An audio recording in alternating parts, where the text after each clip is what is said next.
I'm sorry. What? How many of you guys thought I went live and totally forgot that I went live? Anybody? Also, holy shit. Level 4 hype train, 30 seconds. You guys are insane. Thank you guys so much for the support. It has been a long time. Needless to say, no matter what I do, my volume seems to be wrong. Love audio issues. Might be my favorite thing that I deal with. No matter what I do, my mic doesn't like to be loud enough for me. So, I guess I have to project. Or maybe I'll just move it a little bit closer. Is that better? You guys hear me okay? Hype chest, big preach. Hello, hello, hello. Oh, what is this? I got a choo-choo lady sleeping. Ugh mood. Wow, fitting. But hello, welcome everybody into the stream. I know it has been a while. I have missed you guys. Hey, Cherry, thank you so much. I'm going to read through all of the things that came through for the hype train right now. So we're going to speed run this. We got Femme Fatale with 3 years of being awesome member Illuminati. 36 months. Prime sub for Missy is at 4 months of being awesome Prime sub member. Thank you. I know you have tons of options where to choose it. I'm honored you choose here. Psycho Strikes back with tier 1 for 4 months. Welcome back, Tyler. Good to see everyone in chat. Jerry gifted a sub to Mulberry Bliss. Mulberry Bliss, welcome to the Illuminati. Psycho Strikes Back gifted a sub to Shimmer Wolf Arts. Shimmer Wolf Arts, welcome to the Illuminati. Thank you, Psycho Strikes Back. Korax gifted a sub to Natra Spiritus. Natra Spiritus, welcome on in. Appreciate you. Brittle Bones dropped a 5 sub gift bomb to Cat86. Miss Neko Pixel. Ash Darkwell. Mutt Dragon. And Blapstream. Did I pause this or did I just turn down the volume really low?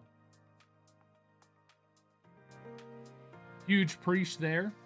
From Brittle Bones. Quartz dropping 1,000 biddies. Bam coming in with a tier 1 sub 4 months in a row. Hope everyone having a great day. Thank you, thank you, thank you. Corex with another 500 biddies. Then gifting a sub to Chip Hund. And then Cherry comes in. Ooh, Shining Lantern. You sick of me yet? Also, had any cake pops lately? I have not. Lately. I've kind of been off sweets. So that whole thing of having the cake pops was a disaster for my diet. Not to mention how disgusting it was. Not to mention Bob with his weird tip to make Ryan and I bite into a cake pop at the same time that made it look like we were kissing each other. Interesting choice, Bob. But love you, dude. Thanks for donating for charity.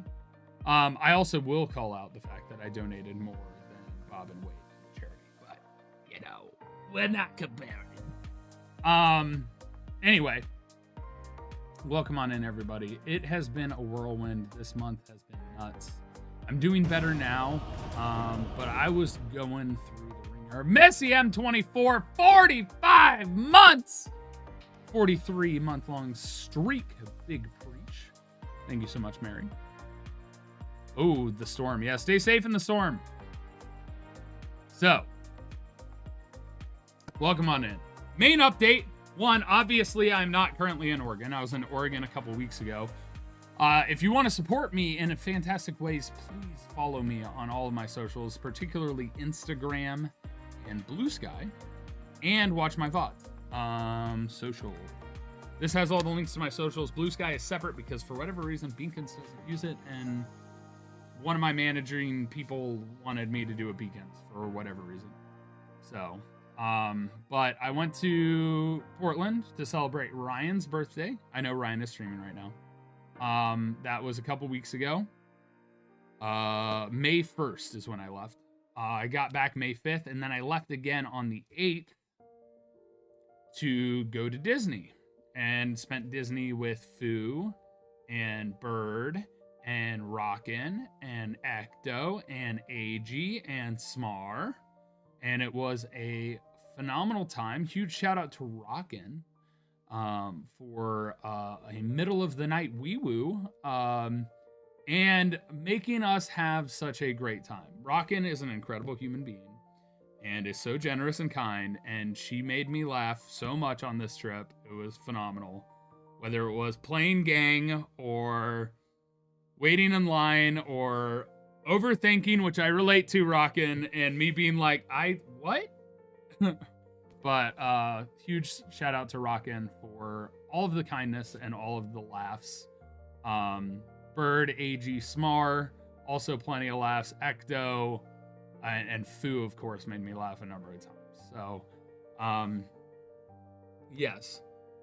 Rockin' is in chat. Miss Rockin' too. But it was a fantastic time and much needed. It was an impromptu trip because my friends knew I was going through the ringer. And so they extended an invite being like, hey, we have some room and a spare ticket. Just come on in. And I cannot be more thankful for the friends that I have that reach out to me and are there for me. But this past month, I have been depressed. I'm going to be honest about it. And then right before Disney, the girl I was talking to for about a month ended things, which honestly ended up being a turning point. Not that she was the reason I was having issues. I was having issues because of a lot of other things that were going on in my life. A lot of self-doubt, a lot of feeling unwanted, unneeded, inadequate, all these things. I'm working on more positive self-talk and a lot of things like that to get through it. So that was a lot, but the point that finally allowed me to express that emotion was when the person ended things. There were a lot of red flags. There were a lot of issues. Unfortunately, the reason that she ended things was something I couldn't change. It was something from the past that was just like, I've grown from that and I don't do that. So moving on. But apparently they got the ick and that was it. But yeah. Either way, it is what it is. So that made me cry finally, which was really nice. So I got that release.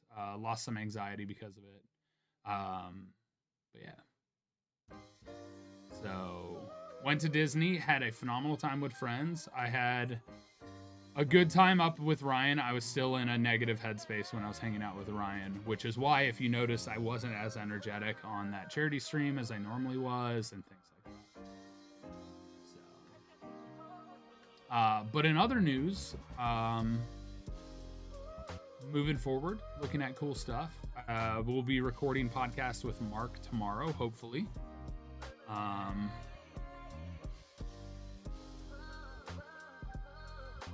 Yeah, there's a level of burnout. I have this problem, and my friends know about this problem. I work, and I work, and I work. And there's a lot that I do. And unfortunately, a lot of times that puts me in a negative cycle where I'm working to the point to where I burn out. And then I have a crash for like a few weeks. And then I come back and I'm going again. And it's a problem that I have because I kind of don't know what else to do.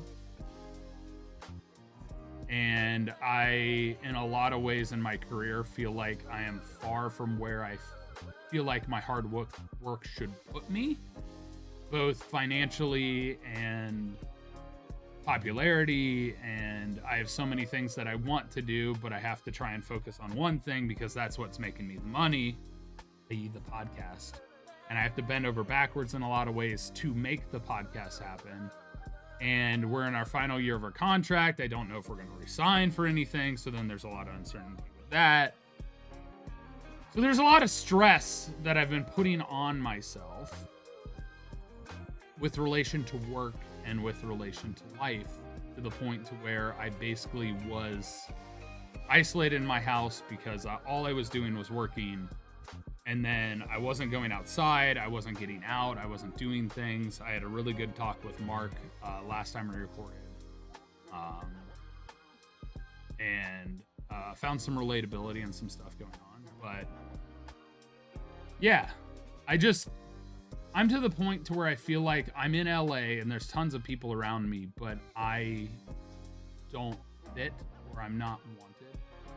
And fighting the history of my life with dating and other things is quite difficult.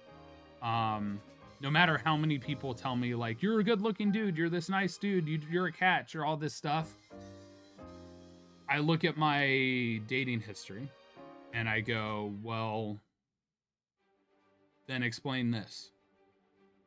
So there's a level of negative self-talk that comes from that, and it becomes a self-fulfilling prophecy, in that I tear myself down. And I need to stop doing that, and I'm working on it. It's a struggle I've had since God knows when. And that's the most interesting thing is, like, I have never, this girl I was talking to, no negative ill will towards her.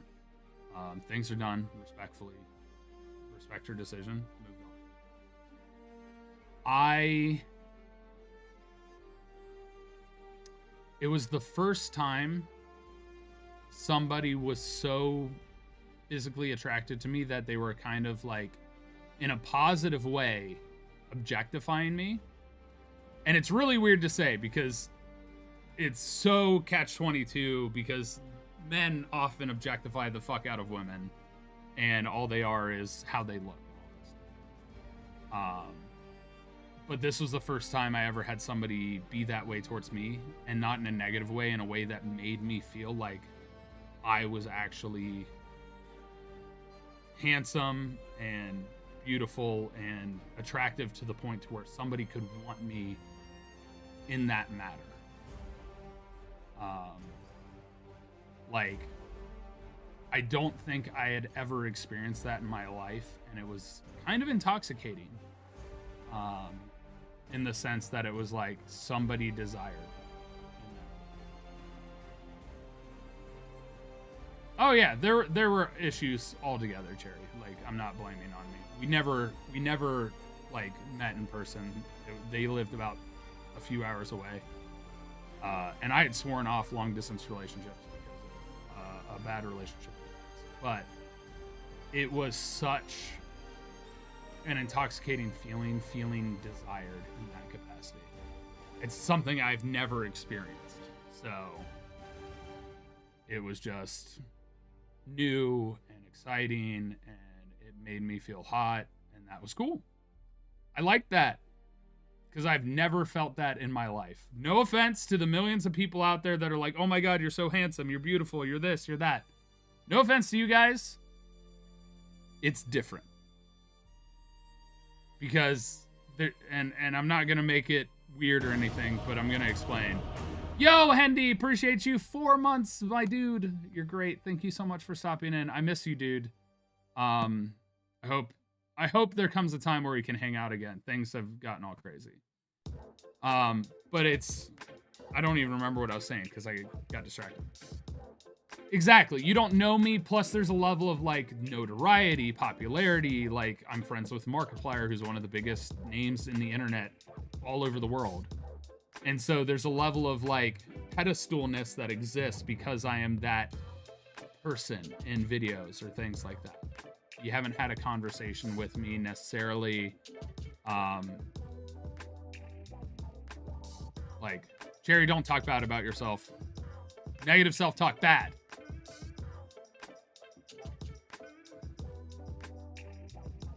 I don't think I got love bombed is the thing. Maybe I did. I don't fucking know. And so it was one of those things that, like, I feel like I'm very open. I'm very myself online. But it was one of those things where it's different when it's somebody you're attracted to. Yeah. What Rockin' said. You good? Get finished. Haley LaValle. Woo! No, I do not have a girlfriend. That is the opposite of what I was saying, Haley LaValle. Person I was talking to for about a month ended things last week. Just talking, by the way. Never went on a date. It's what I'm working on too, Cherry. And so for the last month, I've just been going through it. Like, I feel like so much is ending and I have so many paths I can take and so many different things I can do. And feels privileged in of itself to say, but I'm so scared of making the wrong decision. And I'm so pushing to try and get financial support elsewhere outside of the podcast, because that's the biggest stressor in my life right now. Is in March of next year, it's possible that we don't get guaranteed income for the podcast and we go back to the way it was. And I'll be honest, in the entire first year of the podcast, I saw maybe $20,000 from the podcast. I'm not afraid to be honest about that. And then in the last year, I've seen significantly more than that, in the last 3 years or 2 years as guaranteed income. And I'm sitting here and I'm like, all right, I feel isolated and alone in LA. Do I leave LA? Do I move somewhere else where I feel like I can have more structure? And one of the most depressing thoughts, and this is a terrible thought, but I want to be honest with you guys. The thought in my head is if suddenly I died, some crazy medical issue happens, something crazy happens, and I just happen to pass away in my home, it would be a while before people realized I was dead. And that is depressing.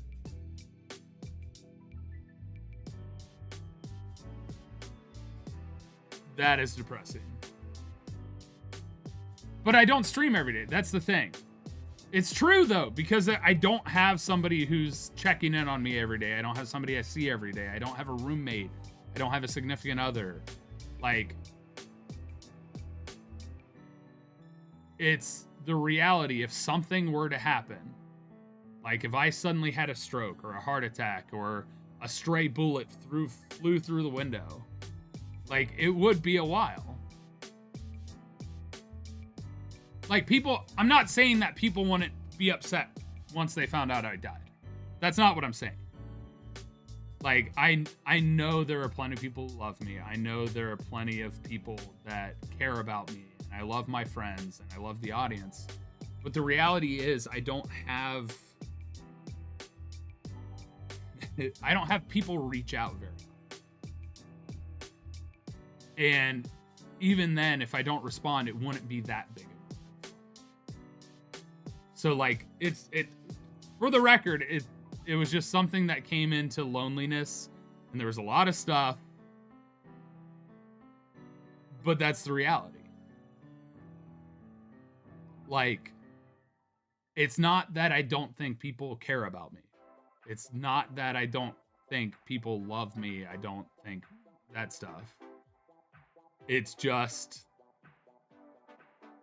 reality.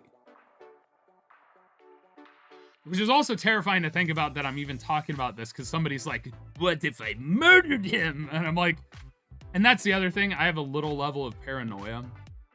Like, Mark called me out for this. It's like, I am so scared. I don't want to be a personal trainer, because see, you're talking about a job. So different. I don't have the time. It's just wild. Like, the reality of what it is. Thanks, AG. I appreciate you so much, dude. I definitely miss you. But, like, that was part of, like, the downward spiral.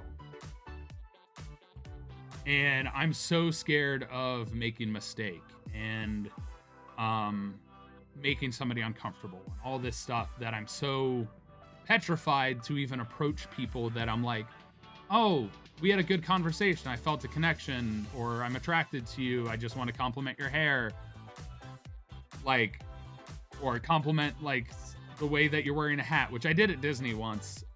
Like, it wasn't me hitting on them, it was just being honest.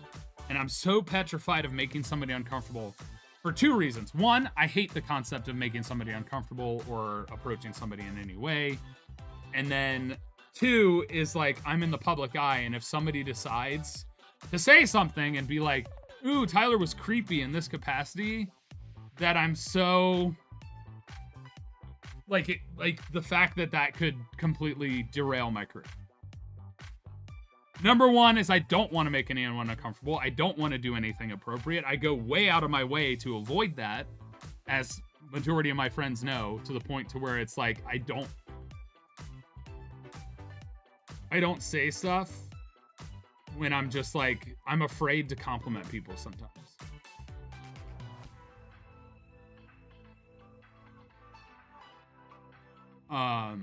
And so it's one of those things that it's like, how am I going to date if when I go out in public, I can't even talk to them?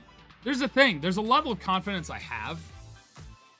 Like, but it flows. It ebbs and flows. Like, one slight comment can make me ball up and feel tiny. And it's awful because it's like the smallest little thing. Like, Bird pointed out something, and it's just how my brain works sometimes. When we're on Disney, and no offense to Bird, not his fault, but it's like I tune into conversations and I hear something and I want to contribute, and then when I try to contribute, it's like I make stuff about me when I'm not trying to make stuff about me, and so there are a few times Mark called or not Mark, Bird called it out, and I was like, ah, and then after like the 5th time, I was like, oh, I know, AG, I know, but that's my brain. My brain, after a few times, it made me self-conscious. And it's not his fault, it's an internal issue. But like, yeah. And here I am doing it again, so that's my overthinking too. And there have been times even like when I'd work with people and I'd see something that, oh, I can do that. I go to do it and some people take that the wrong way, like me not thinking that they could do it themselves. It's me wanting to be helpful. Or me knowing it, sometimes it's easier for me to just go and do a thing than for me to try and explain where something is.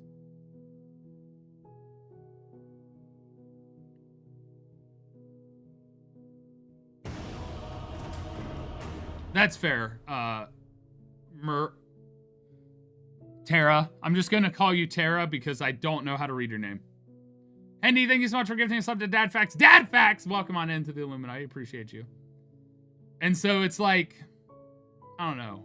I get trapped in my own head that people, and part of it is my problem because I like to be helpful and I like to do stuff and I like to be there when people need me. But there's a level of problem that comes from that where I start to feel like I get invited to things not because people want me around, but because they need me to help them with stuff. There was a friend of mine who did this white elephant gift exchange, and we had talked about them doing it beforehand. And I was like, oh yeah, that's easy. I did this with my family all the time. There's a bunch of ways to do it. Here's one way you can do it with a deck of cards because it's really easy. You basically have 2 deck of cards. You assign the cards to each other. And then whatever cards are left out, you remove them. And then you shuffle the deck of the cards that are there. And when you draw it, it's their turn to go. And you go through twice. Because then you have the option of grab a gift or steal. And you go until all the gifts are taken. And then you're done. And I went to the White Elephant gift exchange thinking I'd just be in attendance. And all of a sudden, their organized gift exchange, I was running the whole thing. And it was one of those instances where it was like, oh, you invited me because I can facilitate it, not because you actually want me here as a part of the gift exchange. And so I get trapped in my head a lot of feeling like people ask me to be there for stuff because they need me to do something for them. Not because people want me around or enjoy my company.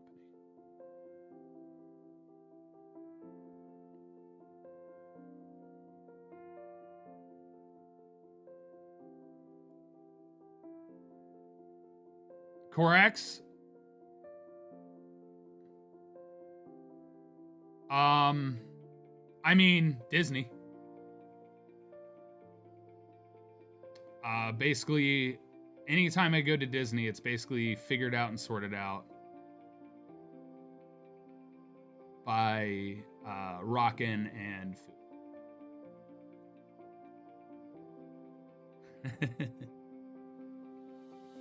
I'm gonna cry on this stream because I'm being open and honest. It's not because I'm depressed right now. I want to be clear out of that. I got past this. Yo, what's up, Josh? Yes, the Twitch rename. I'm being real honest right now, Josh, so I'm crying. And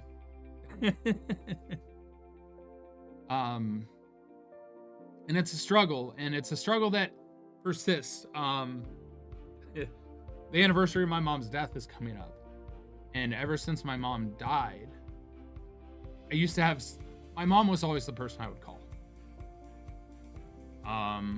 It would calm me down. It would settle my mind. It would settle my instincts.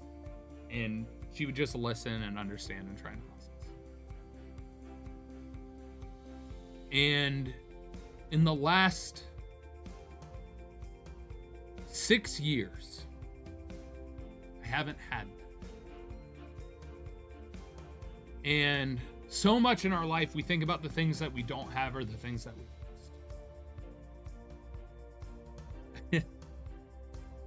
And the reality is, I have so much goodness in my life. And I hate that my brain focuses on what I'm missing.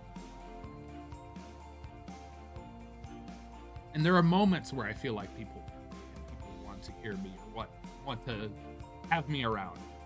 For instance, the stream, people missing me in the responses when I said, like, I've been busy. But so much of my life has been not about who I am, but what I can do. And as a dude, no offense to society, but it really fucking sucks when all of the things are like, you check the box of you can provide this, you have financial security, you should get a car for this, so that people know that you're set. I don't want to get... I'm fine with biking. Yes, AG. And I feel like I have all of that, but that it suddenly gets to the point to where it's like, cool. As a dude, it's not about who you are. It's about what you can provide security-wise and safety-wise. Sure, I have that. But am I really wanted?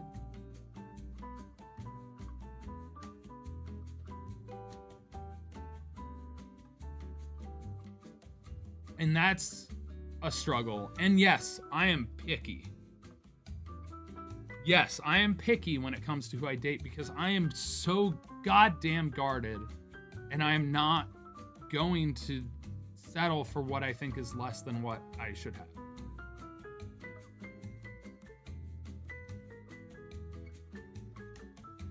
Don't.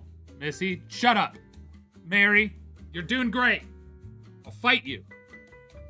You are welcome here always, always, always, always. Yes. I don't know about next weekend, but yes. I'm so excited to see you, dude. I've been going through the ringer over the last month. And I'll text you later. I have some cool stuff. And so it's just like, I'm a creative. I have two parts of my brain that fight each other constantly. I can be very A-type personality. From producing a date with Markiplier, to producing Hilku with Markiplier, to working on the productions for all of the stuff for Markiplier Makes back in the day, or working on the stuff, yes, Dad Facts, or working on the stuff with all the charity streams that we did with Mark, or even beyond that. Yes! Yes, Josh. Oh my god, my phone is blowing up. What was I saying? I hate my ADHD brain because the instant I get distracted, it's all gone!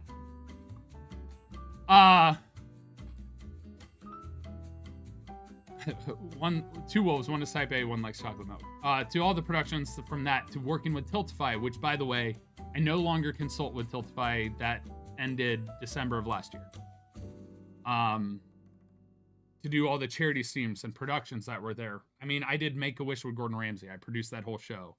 Steve Buscemi, Friends of Firefighters. All of these are live directed and produced, by the way. Friends of Firefighters charity fundraiser. David Copperfield and Namaj I did. Like, I've done a lot of shit.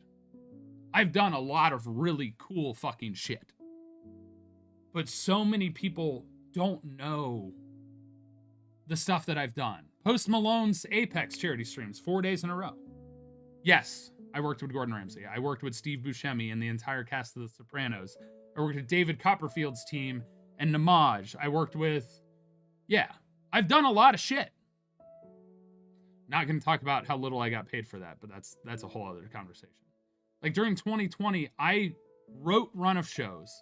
I communicated everything, and then I live directed the entire time in the ear of Gordon Ramsay, in the ear of Kevin Smith. Like, I can do that. I killed myself doing it because I was underpaid, overworked, and was given it in a short amount of time. Post Malone, by the way, phenomenal dude. That was the best experience ever. Easiest to work with. Plenty of time. Fantastic.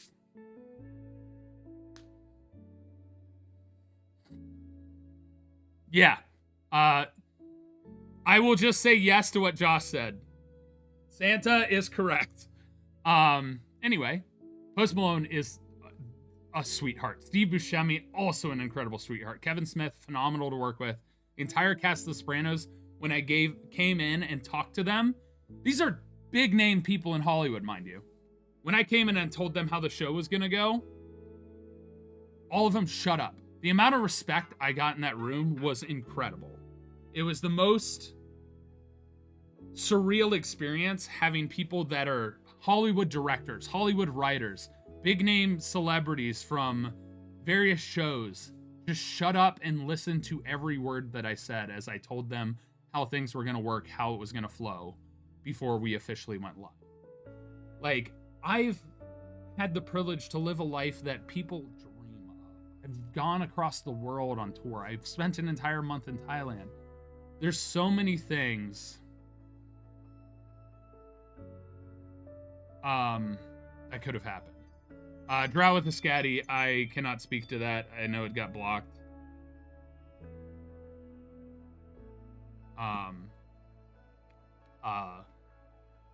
Unis Honest is a whole other thing, and it would never have started me.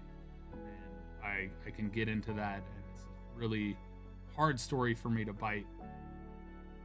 But I actually, it wasn't just COVID that made me not be a part of that. It was a choice. And it was a decision Mark made in the sense that he felt like Ethan could contribute more in the sense of editing. And so it made sense for them to partner and do Unis Honest together. And that's how it worked. I'm not going to go into the nitty-gritty details or anything like that, but it was a very difficult time for me.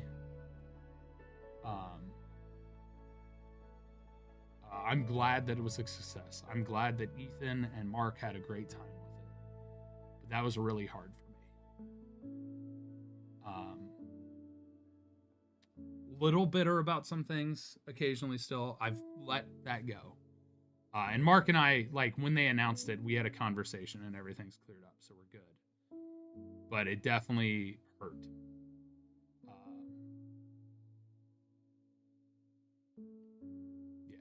That's all I'll say about that. But yeah, that's why Mark and I have the podcast. But even then, it's like, I bust my ass.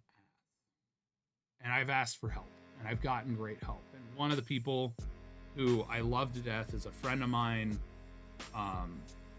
She works on the podcast with me, writing the majority of the episodes, doing the research for the majority of the episodes. I improvise. They give me notes. They literally saved my life in the sense of how much I was killing myself doing just podcast episodes because I couldn't stream. That's why I quit streaming. I literally was putting in 70 hours a week between trying to stream, to doing other work with Tiltify at the time, to trying to come up with writing episodes and do.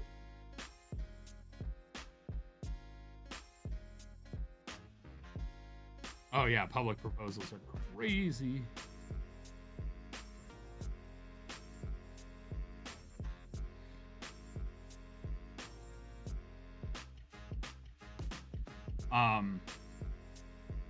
And so there's a ton of stuff that goes through it. And the hardest part that deals with that, Mark gets to be the plucky sidekick and have fun. I might be AG. I might be doing marbles later. We'll see. Today, I have physical therapy, and then I have I have to be somewhere at 6, I think. So yeah. But yeah, life is like I'm never going to doubt the fact that I've lived a life that most people would dream. But I've also lived hardships. I've lived through a lot of shit. Like, and dealt with a lot of shit. And so there's always this idea that the grass is always greener. And the hardest thing is, like, after we finished the tour, I got really depressed. I was not in a good headspace during the You're Welcome tour. That's a whole other thing. But it was like, is that the best I'll ever be able to do? Is that the most I'll ever make? Is that the, like every time you accomplish something and it's so cool, so fun, and all of a sudden it's over. And it's not over because you chose to end it. It's over because it involved other people, and other people have lives that they have to go on. I mean, Bob has a kid now. Wade got married since we ended tour. Mark has other things that he wanted to do, so he was done with tour. I loved being on stage. Everything behind the scenes, I was actually miserable. I can get into that all the time, but that was my overthinking. Like, I was on stage with a bunch of people who've done YouTube for years and years and years. People who have been in the spotlight. People who have been a part of something great. You know, Ethan's been doing YouTube for years and years and years. Wade, Bob. I felt like on the stage, and this is an internal thought, and this is no longer a thought. I didn't feel like I belonged there. I didn't feel like I deserved there. I didn't feel like I'm aware. I try and reach out occasionally. And so I felt like I was on that stage because I happened to be friends. I didn't feel like I was funny. I felt like I was holding people back. And there was a lot of, I'd get off the stage and I'd feel bad, or I tore my knee twice when we were on tour, by the way. And I was busting my ass behind the scenes too. And so I felt inadequate, that I didn't deserve to be on that stage. I didn't deserve to be where I am. And that's a level of imposter syndrome.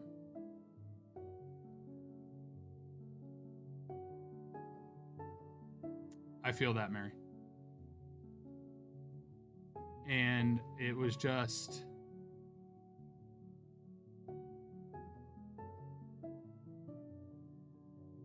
difficult. And as an athlete and as a competitive person, one of the biggest drawbacks that I have in life is I always compare. I always look at who's getting what, or what's this, or this is happening. And it's difficult, and it's a struggle. Because it's like, I've got plenty of friends who get brand deals or get reached out and do really cool stuff. Anytime I tried to get management, it was, oh, we don't want to sign you. And some of it just stems from the fact that it's like, who is this guy? Oh, he's Markiplier's friend. And his platform is because he's on Mark's channel.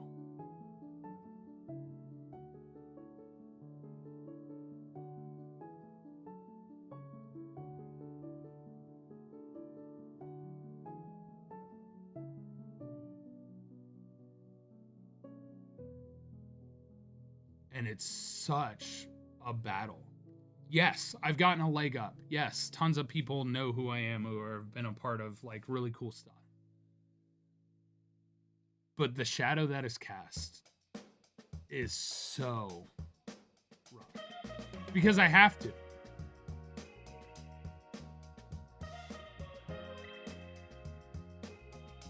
So people know, like, no offense, but people know me from that. And so it's hard not to.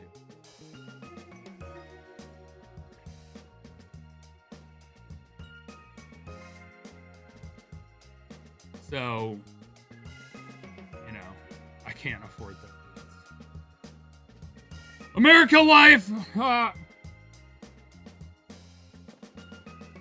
But yeah, it's just, which is why, like, Mark talked about this in the Power Washing Pals episode we did. And while I respect it, he's also kind of wrong in my opinion. He didn't want to promote Go because the instant he promoted it, everyone labels it as his podcast. And I get that. But just because he's a part of the podcast, they label it as his podcast. So him not pushing Go kind of holds me back.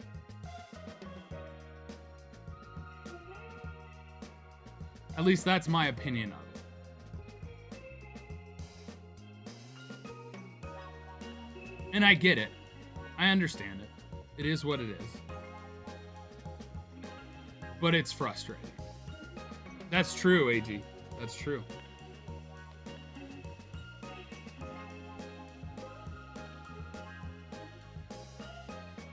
And it, you know, I feel like if not for Mark's schedule, I could have had a gazillion different guests on here. Stuff like that. And that in and of itself, I support Mark wholeheartedly doing his movie. I'm excited for when it's done. I know he's going to be excited when it's finally done. We've had some good conversations about that. But, like, I felt like so much opportunity when we were with Spotify is lost because Mark was doing them. And I can't fault him for that. But it is tough. Ooh, Smelly Gym Boy. Way to get to the gym.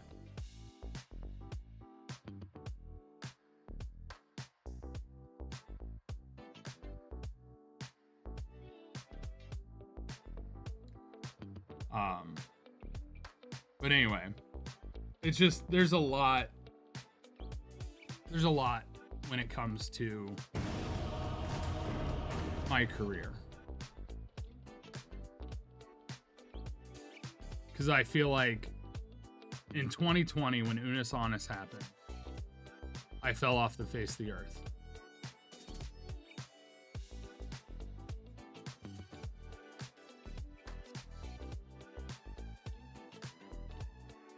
And part of that's because I ended streaming. It was just the podcast.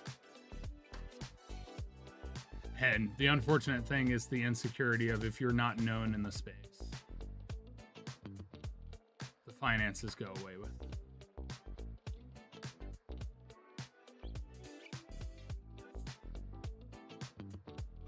So, needless to say, a lot of these thoughts and a lot of these things were leading to the state I was in over the last month. And the struggles I was dealing with as I thought about everything. That I have worked my ass off. And I still feel like I haven't gone anywhere.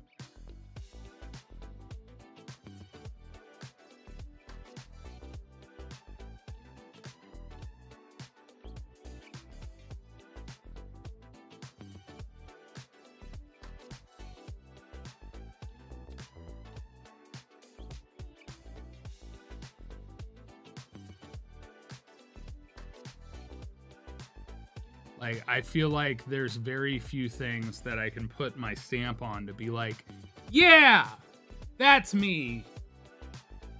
I'm sitting down, by the way. I'm tired of standing. Like, I can,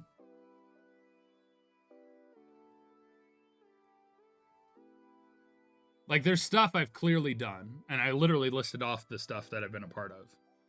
But, like, my name's not attached to it. Chip Hund. This is a crazy desk, so there's so many options, but anyone that has good reliability.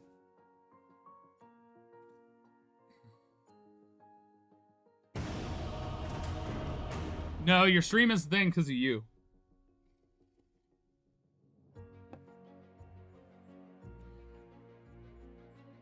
Blaze Dragon, thank you so much for tier 1 sub. I really appreciate it. Umi Rozu, 19 months. Thank you so much. And so that's my struggle. I have sacrificed 9 years of my life. Soon to be 9 years of my life.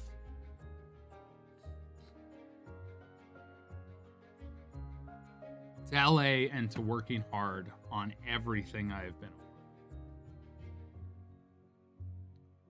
I have sacrificed dating. I have sacrificed social life. I have sacrificed a lot of things.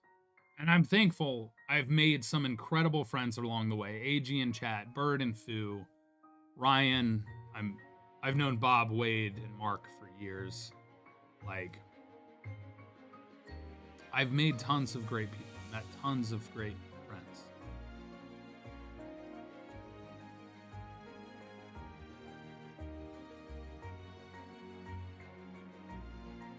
Josh, one of the big ones in chat.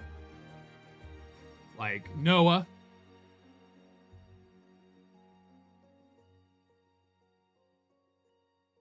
And I just feel like, and this is going to be morbid and people are going to get sad about this, but I feel like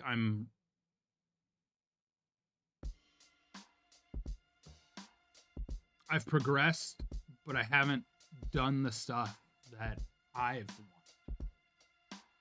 I've done the stuff that other people wanted of me.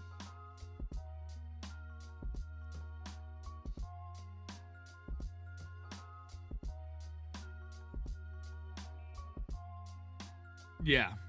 And I almost died when I was 20. And here's the scary part. Here's the morbid part. And this is the thing that I want to talk about. The average lifespan of a transplanted kidney is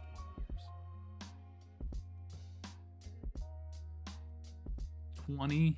20 years. I had my kidney transplant on July 21st of this year, 16 years ago. It's possible my transplanted kidney that my brother gave me will last forever.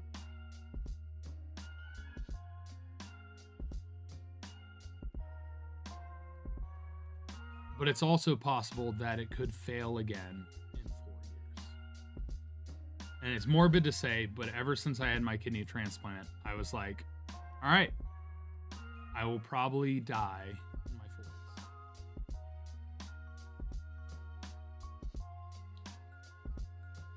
And so many things that I've wanted to accomplish, wanted to feel, and wanted to experience, I've put off.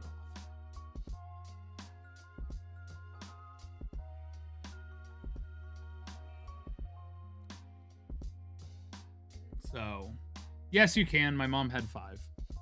But, like, you have to understand how painful it is to give a kidney. I tried to talk my brother out of it. I'm not even kidding. My aunt almost died because she gave my mom a kidney.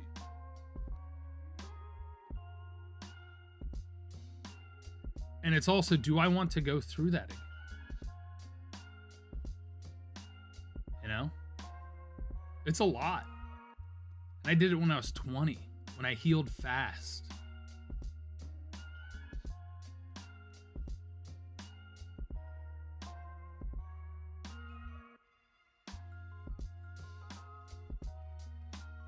So I think about that sometimes. Yeah, I have a genetic kidney disease.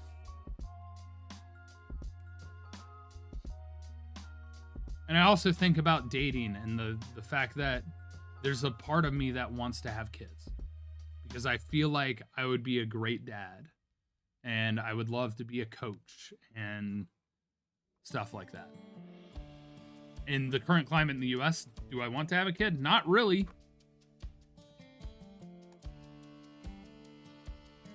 And so I think about that and dating, and if I'm dating somebody my age, it gets a little bit harder. If your partner's right, she will give you her kidney. It's just... I think super far ahead in years and like a year ahead.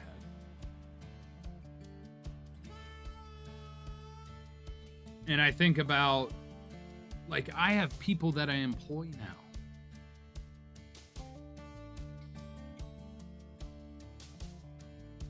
And if all of a sudden we, like, stuff changes with the podcast or things like that, the impact that has on them, not just on me.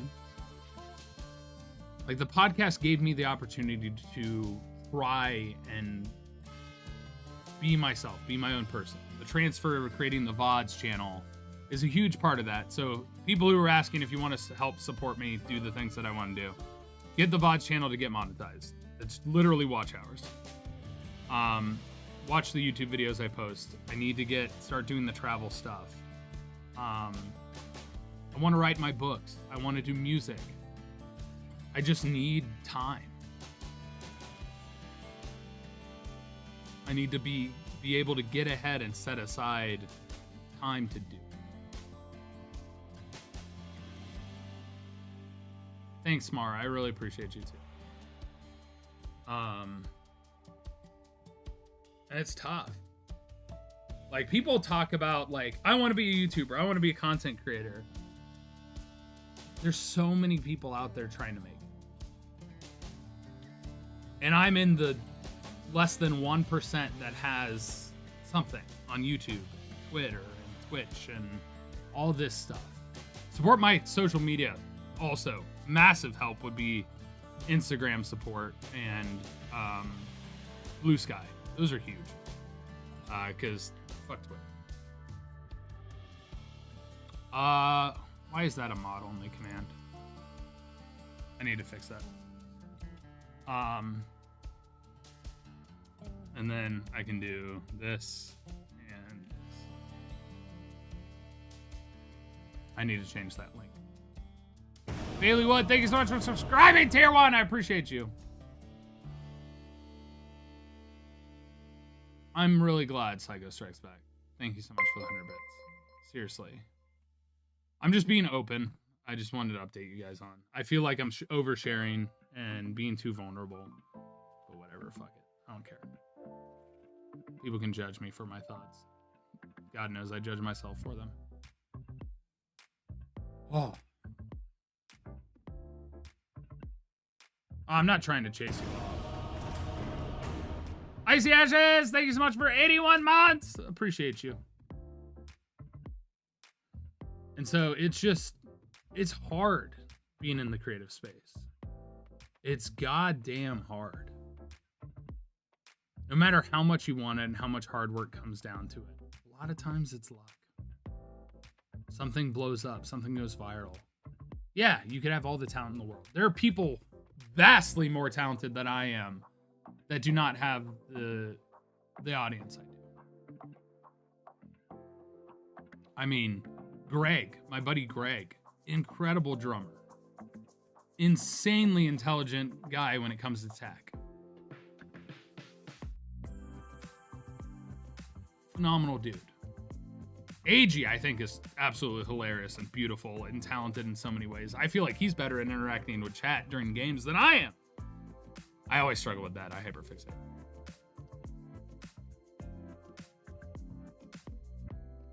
Which is why I usually have talking streams.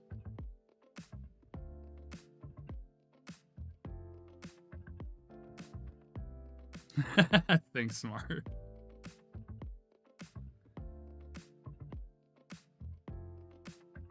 Oh my god, AG makes me laugh so much. Dude, AG. The fucking cackle all Disneyland. Oh my god.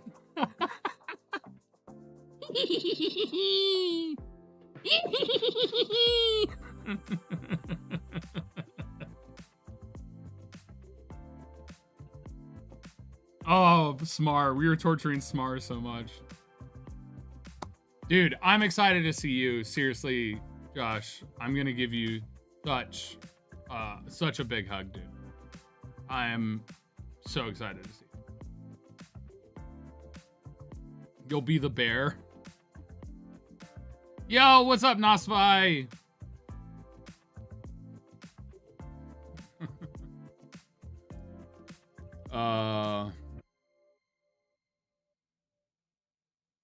1 AG versus 100 chat. Brother, we would crush you. Do I count as part of chat?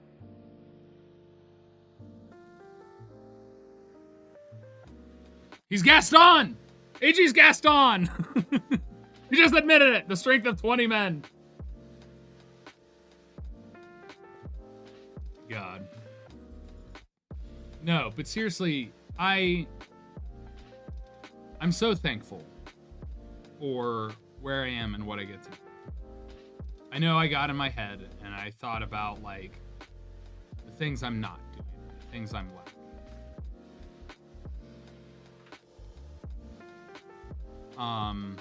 And the things I struggled with. But like ultimately,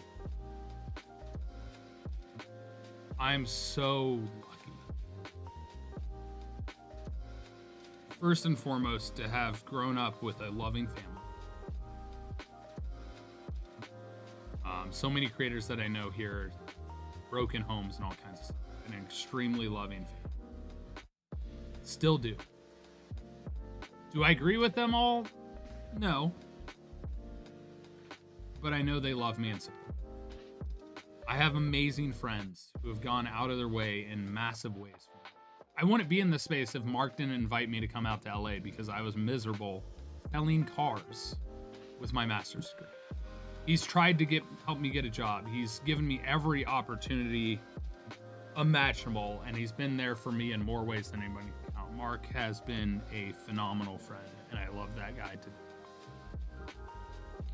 Which is why when he asks me for something, I make time, and I will always. Fu, Bird, and AG, Smar, Rockin', Ecto at Disney. I mean, Ryan spending time with me up when I flew up to Portland. Josh, Noah, Taffy, Wade, Bob and Mandy, Amy and Ethan. And so many more. Like, I have a lot. I'm lucky and have so many opportunities that people dream of. Which is why when I get really down, it's really hard for me to deal with. Because it just makes me get mad at myself.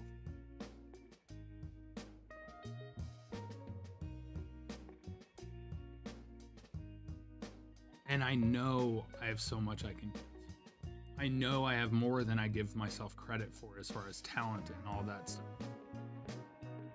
JP? As in Jeremiah, like JP? Yeah, I was messaging him just a few days ago asking him about visiting him. Like, I'm lucky. And more than anything, I'm grateful for all of you guys and thankful for all of you guys. How understanding you are when I disappear for a month. Or get busy with things and I'm not on time, which is more often than not. And then showing up when I don't announce or tell anybody that I'm going live, like today.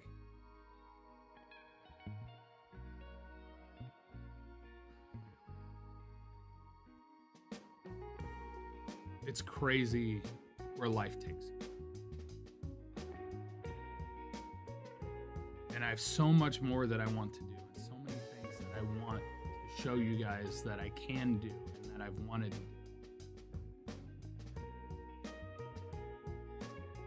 But it's also terrifying. I don't know if I'll be in LA in a year. Frankly, if we don't re-sign and get a good deal with the podcast, it does not make sense for me to stay in LA. And that terrifies me because all of a sudden I'm uprooting somewhere I've been for so much of my life.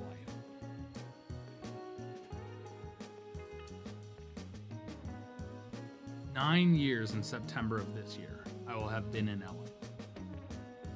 That's the most I've lived everywhere outside of growing up in Cincinnati.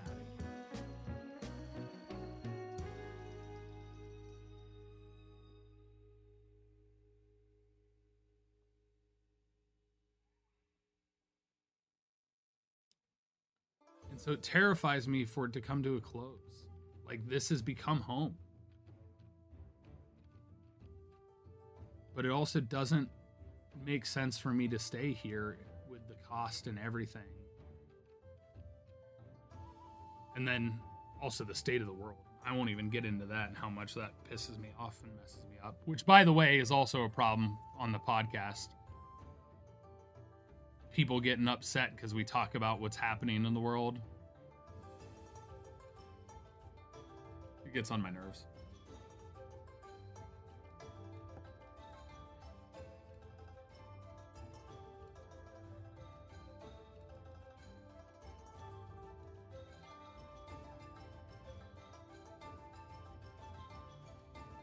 I just don't know if, like, what opportunities I'll lose if I leave LA. Because I've always wanted to do acting and voice acting. But it's always been such a thing that it's like, time.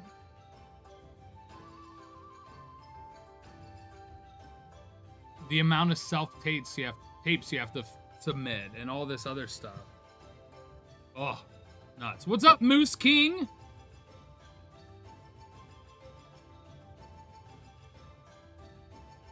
Movies. Movies and video games. I'm down for all of it. I'd love to do voice acting and like Pixar or animation stuff. But the thing is, they just get celebrities to do it.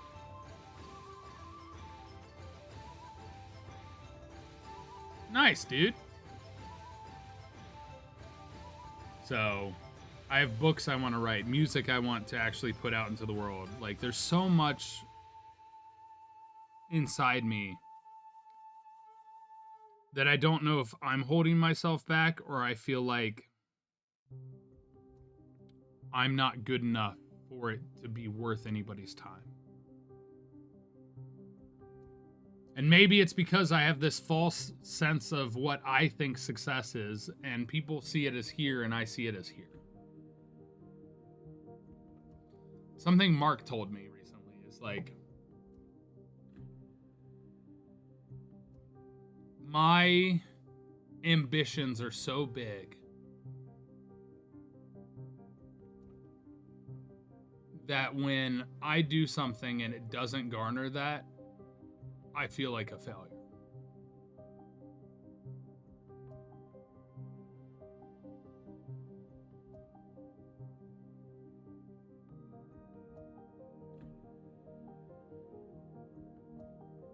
And part of that has to do with, because I'm a numbers guy, I pay attention to cost to revenue. Oh my god, the Mark puppet, yeah. That's funny. That was a silly episode. But it's also like, I want to get to the point to where Mark is, to a degree, where he can literally just be like, oh, I want to do this. I'm going to go do this. Forget all the other stuff, all the things that other people are asking of me and what I should do or what this is. I want to go and make this thing that I wrote and put it out there into the world. I want to be able to,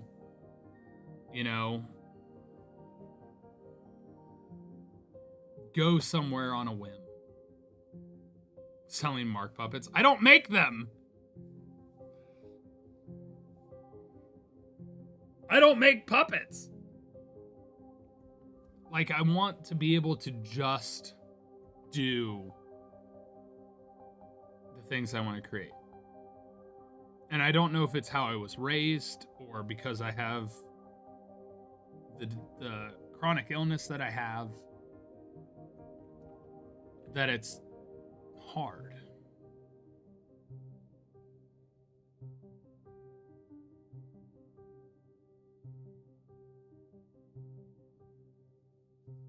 It's not choice paralysis. It's literally I don't have the time. Like if I try and add anything else to my plate, I have to let go of something else from my plate.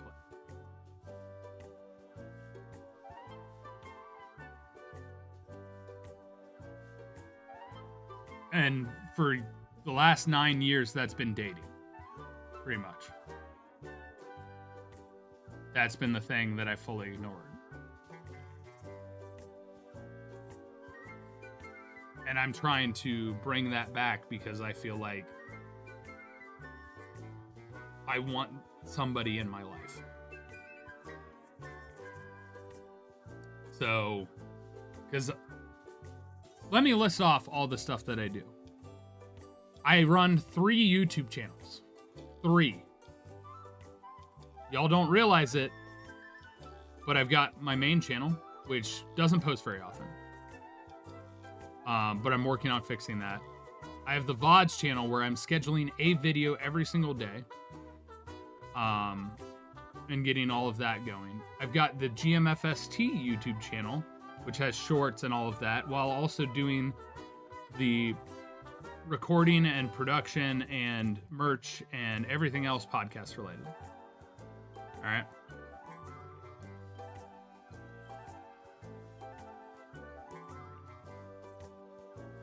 Why would I go to Chicago? They don't even have good pizza. And I get chased by crazy people when I go to Chicago. All right. So the podcast, everything. They have bread lasagna. That's what their pizza is. Then I have all the Spotify stuff. Like today I recorded an ad for Spotify. So all of the podcast related stuff and doing notes with the editors and things like that. Oh, I've delegated. I have delegated. I have a research assistant for the podcast who writes the majority of the episodes because they do the research for me. I have somebody working on my website and stuff like that. I have an editor who's actually doing the thumbnails.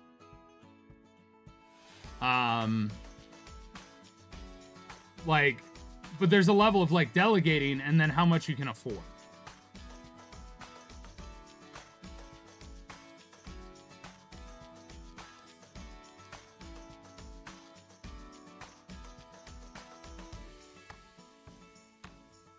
Carrie, don't neglect your own idea of when stuff came up. You can share suggestions in Discord. I would just say generally, not in Twitch chat, but I did that before. The only problem with gaming with viewers that I ran into, because I did it with Fortnite a lot, is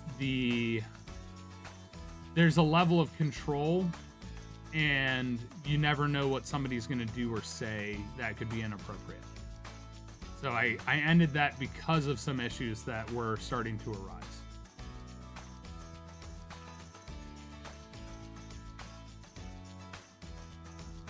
And I'm running 2 businesses. 3 businesses, arguably. And while you're like, oh my God, he must be crazy rich, that's not true. I'm well off, for sure, financially. But when the podcast stuff ends, different story.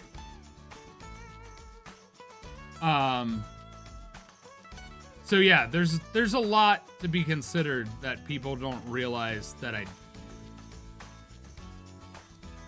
guess.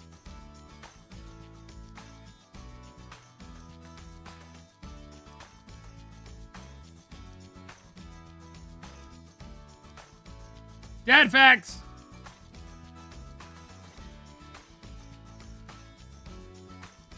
You're being ridiculous. I am not crazy rich. Not at all. Big dick money bets. Yes, such a luxurious life for Tux and his chair. He has his own chair. I need to get rid of some chairs. Broken chairs, old chairs. So yeah, I'm spinning a lot of plates, and I want to work on a bunch of stuff, and part of that is skills. And you also have to... Also, very important to realize, I have a chronic illness. I have lots of doctor appointments. I have to take meds twice a day, every day. Not to be ignored, the medical stuff I have to deal with. All right? It may be small, getting labs 4 times a year, taking meds, but that time adds up. And if something goes wrong or I get sick, I have to go to the doctor. And so, and on top of that, because I have chronic illness, it's essential for me to, like, exercise. Because being in shape is also a part of it. So then you add on exercise and fitness. And getting 10,000 steps a day is roughly a 2-hour walk for me.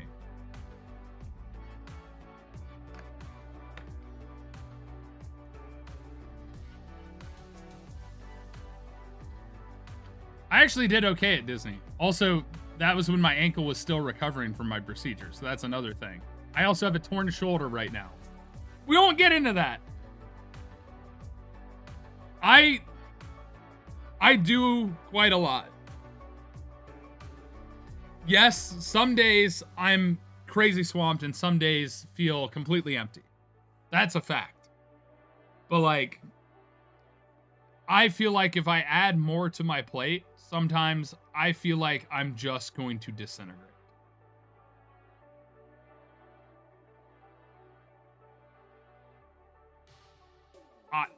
I'd love that. I'd love to do that, Moose. Finding an avenue where that happens, totally different. That's what I did. That Disney was a vacation. I did not work one day when I was at Disney with my friends. I didn't do a single work thing.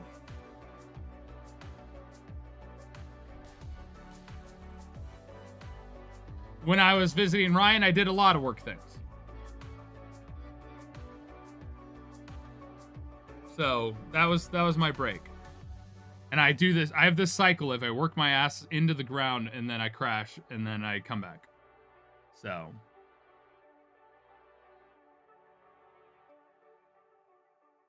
Yeah.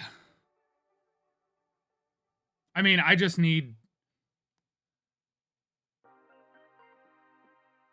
Ultimately, I need sometimes I need people to hold me accountable, to be like, you are working on this on these days, you're working on this these days. So I need to try and plan that out. Sometimes that's hard because of other people's impact and how they change stuff.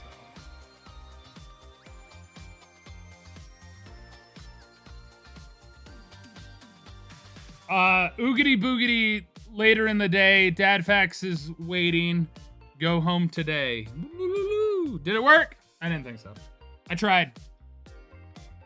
So yeah, I'm working on balancing stuff out because basically my entire social life has suffered because of work.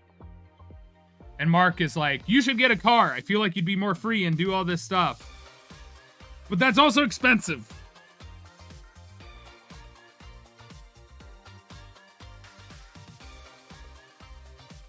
And also, if I'm moving in a year, it doesn't make sense for me to get a car because then I have to drive it. I would buy the car after it. It's the whole thing. The whole thing. Yes, I'd be able to go and do stuff because I have limited mobility from my bike. But yeah. Dude, D&D. That's also something I miss. Like, I still felt busy even though I didn't stream for the last number of days. How many days? When was the last time that I streamed? Hold on, let me see.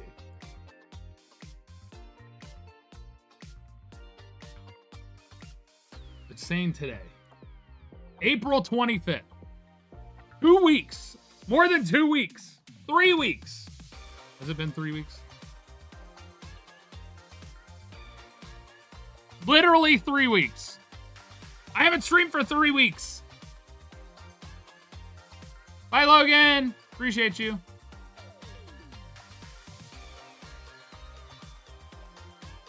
Like, 3 weeks.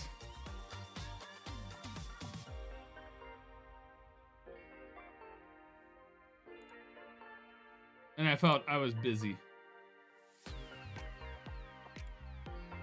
Oh, you know what?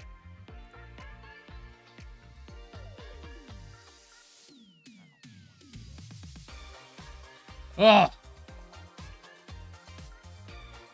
Yeah.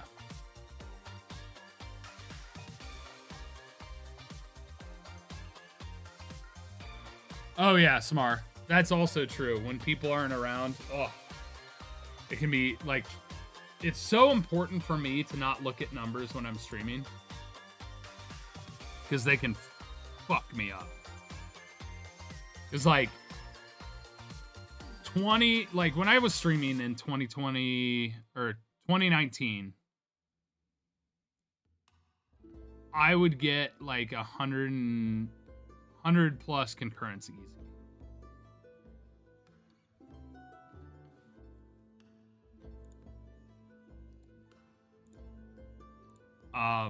And I came back in January. I was gone 3 years. Totally different ballgame. But it's never been the same. And that's fair. I don't blame anybody for that. But sometimes I think about it and I go, am I just not as good of a streamer?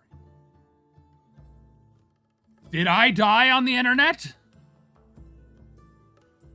I don't know.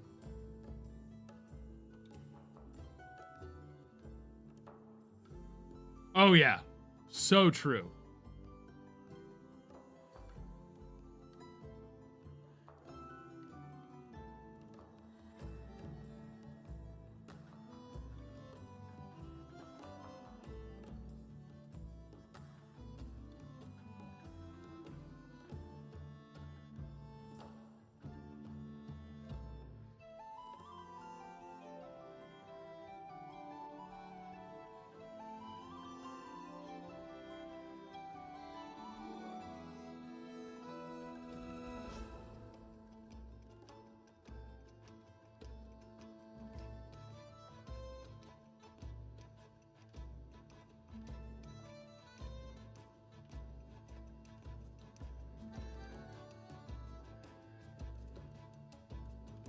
All right, sorry. I was responding to a text from Fu.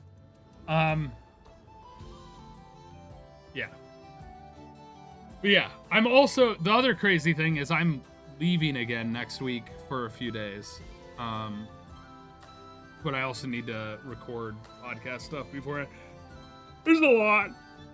There's a lot. Also, side note, we might have another community engagement recording on Tuesday. I have to talk with Mark about it to figure out what we're going to do and what the game plan is. So Tuesday, keep an eye on the Discord, keep an eye on the Distracted Good Discord, keep an eye on the Reddit. I will make a post, but possibly sometime Tuesday afternoon Pacific, we will be doing a community episode recording. Heads up. Where you'll be able to ask the sports knower or the sports not knower a question or bring up an interesting topic. And news. Feel free to bring up news.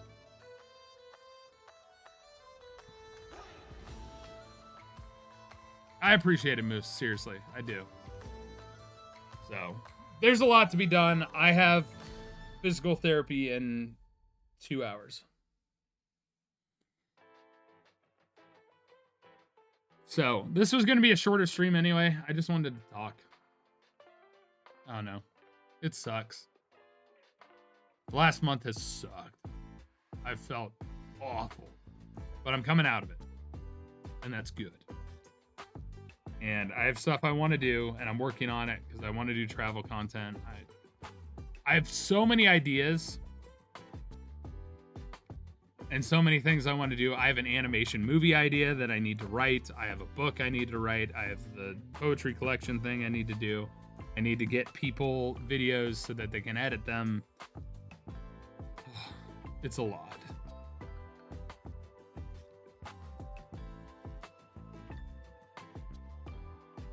It's never ending, but hey, we're on the up. We're fixing negative self-talk, right? Chat, we're doing this. Fixing negative self-talk. This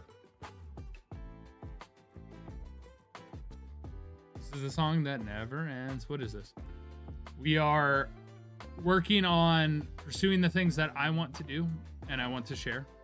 We are loving ourselves. And we are trying to find balance. And part of that is I have fixed my sleep schedule. I'm now sleeping in my bed again. I spent months sleeping on my couch. Sleeping in my bed. I'm going to bed. I'm not staying up watching TV because it's like the only time I get the chance to catch up on a show. All right. I'm making sleep a priority. I'm making getting outside and walking a priority.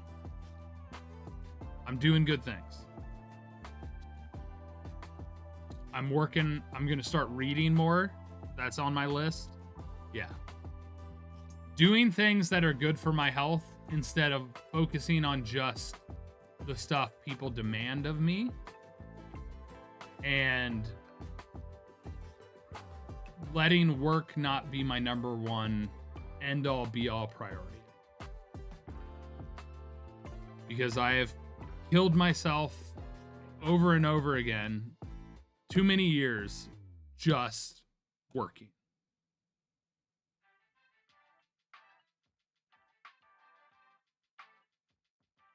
And it's not to say that I don't enjoy work. I just don't want work to define me.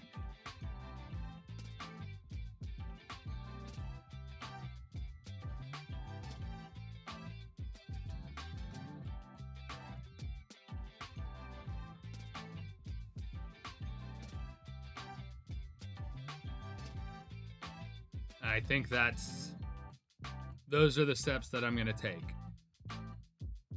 And I think it's going to make the rest of this year a lot better. Not really. I'm open to suggestions. I love book suggestions. I love like Sherlock Holmes murder mystery stuff. Usually not horror. I read a lot of self-improvement books. I need to read more fantasy and more fun stuff. I used to read a ton of sports books.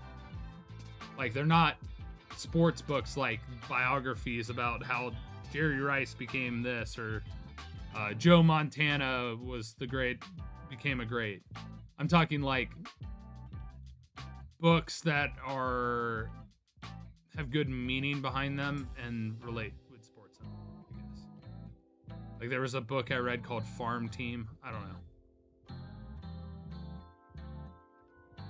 I'm not opposed to sci-fi. I'm trying to find my genre again. I used to read a shit ton of books. Animorphs, Lord of the Rings, loved those. Animorphs kind of dried up at some point when I was a kid.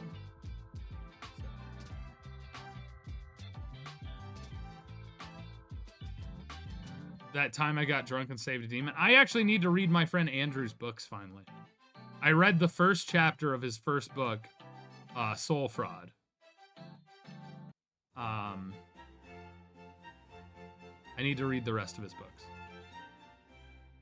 That's on my list too. So, anyway, I think that's going to do it for me today. I want to have some time to breathe and chillax. But I wanted to let you guys know that I'm doing better. I'm okay. I've missed you guys. And fill you in on all the cool stuff that I've done while also updating you on why I've been gone. So, we never get the opportunity to raid Ryan. So, I think that's what we are gonna do. Ooh, or we could raid Taffy. All right, I need you guys to vote. Ryan or Taffy? Ryan or Taffy? Taffy's cooking, I think. Oh, Taffy's raising money for St. Jude. We're raiding Taffy.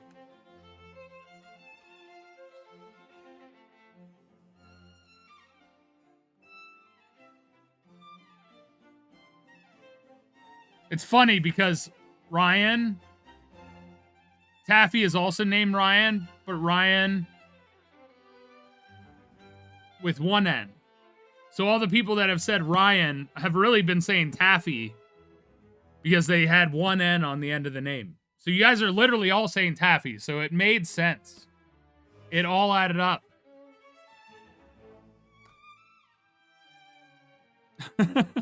But seriously, Taffy's raising money for St. Jude. He's doing a St. Jude subathon. Give him all the love in the world. He's a phenomenal dude. I love that dude to death. I'm excited to hopefully see him. No, I won't see him. He'll be out of town. Gosh darn it!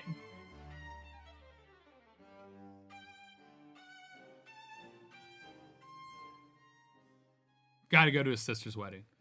But thank you guys so much for hanging out and listening with me and chatting with me. I really appreciate all of you. You guys are great. Give yourself some self-love. Take care of yourselves. Drink plenty of water. Remember, things can get bad. Things can get dark. There's always good. There's always reasons to be around, to be breathing, to be here. Reasons to smile. Smile always. And I'll see you guys next time. Bye!